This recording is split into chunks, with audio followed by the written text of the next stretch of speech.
Hey everyone! Guys, just talking about some nuclear chemistry here today of fission and fusion, and of course we're here in the lab at the nuclear power plant. Yeah, we try to visit and tour around. We're pretty big celebrities around here. Yeah, people want to be us. Yeah, that's true. Generally, it's common. Okay, so we're going to talk about fission first. Ooh. Okay, so nuclear fission is when an atom's nucleus gets split. So it fizzes. Yeah, sure. All right, so it breaks apart. So it breaks apart. Yes. So none of these are with electrons. They're all with the nucleus. Correct. Yes, the electron's really not so much an effect on this one. Okay. But it's just hitting the nucleus, and we're splitting that bad boy wide open.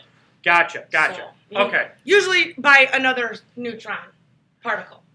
Okay, so a neutron will hit the nucleus, and Correct. it will cause the nucleus to split. Right, and we're talking usually like the elements that are down in the 90s. Big elements, elements, yes, that have huge nuclei.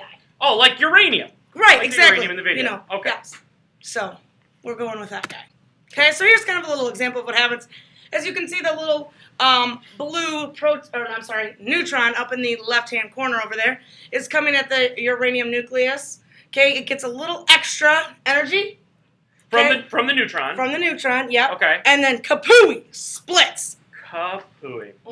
Into, as you can see here, barium and krypton. And then there are 3 more little dots. Are those more neutrons? Yes, more neutrons that just get released because there was so much energy between the splitting. I feel like those neutrons are going to be important later on. Probably, yeah. Cool. Okay, so what happens when this uranium gets split and these extra neutrons get released, it kind of starts a chain reaction. Okay, so let me get this right. So a neutron will hit a big atom, like uranium. Correct. It'll split, and it will release more neutrons. Exactly. And then those neutrons will hit more uranium nuclei and explode and continue on in like a chain reaction. So kind of like at school when one kid starts a rumor about another kid, and then the next thing you know, it's like a huge fight in the cafeteria because this kid said this thing about this kid's mom, and then, I got you. It keeps going and going and going. Exactly. Yes. That makes sense. Okay, so they continue to split, and these neutrons carry on, splitting other uranium nuclei, and then craziness. Whoa! Yes. So lots of energy released in this process. Okay, so we would see this in like nuclear power plants. Exactly. Is this the same thing that goes on in like nuclear bombs and explosions? Yes, exactly. Okay, it's just more. Right. Yes. Okay. We're going to get to that. We'll talk about it. Okay. Sorry, I get so excited. Right. Okay, so those little neutrons escape, and of course, again, it hits another neutron or another uranium nucleus, and boom, boom, boom, boom, boom, boom, boom. It's kind of like the ending of a fireworks show. Hey, I love those. Okay.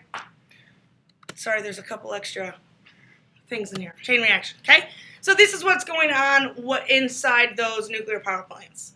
Okay, heat's being generated because of the reaction there in that reactor core, as you can see from the picture. Yes. I'm not going to get into too much detail, but that's kind of just what's going on right now. I feel like nuclear power plants are a little complicated. They are. So, as I am really fogging up here, I cannot see a thing. Neither can I. I feel like that's a safety issue. Yeah, I think so too. So here's my example of bombs. Oh, there you go. Okay, so there's a uranium bomb, plutonium bomb, same type of thing.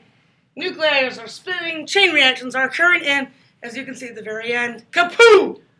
Boom. So in a power plant, it's controlled, and it's lower temperature. Right, it's controlled. In a bomb, uncontrolled, really quick, but a lot. Right, Gotcha. Okay, so that's fission.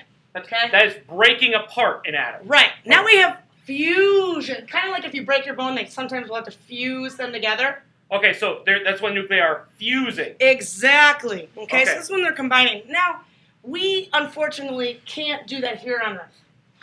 Oh. It's a little unfortunate because it produces so much energy. However, our sun is the master of it. Okay. So it gives off a lot of heat, a lot of light. Okay? And like I said, it's actually way more energy than fission, but we cannot, unfortunately, reach the millionth degree temperatures in Celsius here on Earth to make that happen. I see. Very interesting. Okay, so here, for fusion example, we got 2 hydrogens, okay, coming together. Okay, they're going to combine, and fusion is going to occur, and kaplooey, we now have a helium nucleus an extra neutron, and tons of energy being released. Okay, so let me get this straight. So I have two hydrogens, a hydrogen 2 and a hydrogen 3. So they're different isotopes. Okay, so I have two hydrogens. They come together. Yep. They stick together. Yep. And in that process of sticking together, they release energy? They release energy and a neutron. Okay. So you can see right there where it turns into helium, which helium's atomic mass is 4 because it's 2 protons, 2 neutrons. Okay, and that extra neutron that came from that hydrogen 3 isotope is just kicked out. So you're saying that the helium nucleus has less energy in it than 2 hydrogens, right? The 2 hydrogen nuclei, they come together. The helium has less energy, and that energy is released in the form of this fusion energy, heat, light, radiation, stuff like that. Yes, exactly. Gotcha. Okay, gotcha. Okay, so this is where fusion exists only in our stars.